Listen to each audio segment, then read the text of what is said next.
السلام علیکم دوستو، امید ہے کہ آپ خیریت سے ہوں گے۔ میں ہوں راجہ پاکستانی اور آپ دیکھ رہے ہیں آپ بھی۔ بات یہ ہے کہ خبریں تو آپ سن رہے ہیں آج کل۔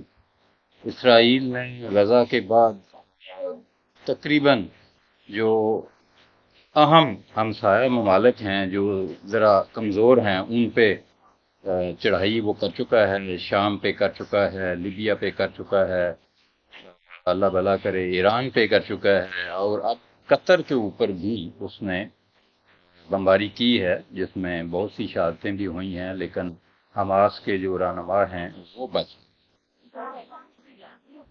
سوچنے والی بات یہ ہے کہ ایک چھوٹا سا اسرائیل کس طریقے سے اتنے زیادہ بڑے، اپنے سے کئی گنا بڑے عرب ممالک کے اوپر بمباری کرنے کامیابی کے ساتھ اور مسلسل جنگیں کرتا ہے۔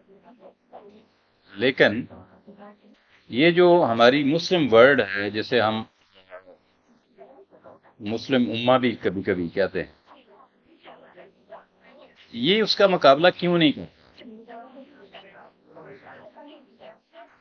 اور آپ سب کو معلوم ہے کہ جو اسرائیل کی یہ پالیسی ہے، جنگ کی پالیسی، جارحیت کی پالیسی، یہ امریکہ کے ایما کے بغیر ممکن نہیں۔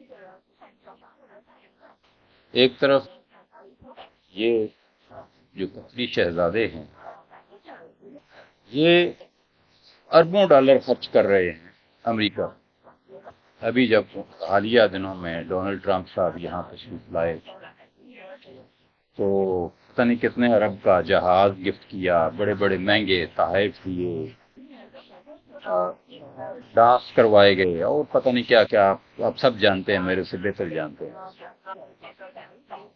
اس سے اگر 10واں حصہ بھی اگر انہوں نے سائنس اور ٹیکنالوجی پہ، علم پہ، یونیورسٹیوں پہ خرچ کیا ہوتا، ریسرچ پہ خرچ کیا ہوتا، تو شاید آج ان کو وہ چھتر نہ پڑتے جو پڑھ رہے ہیں۔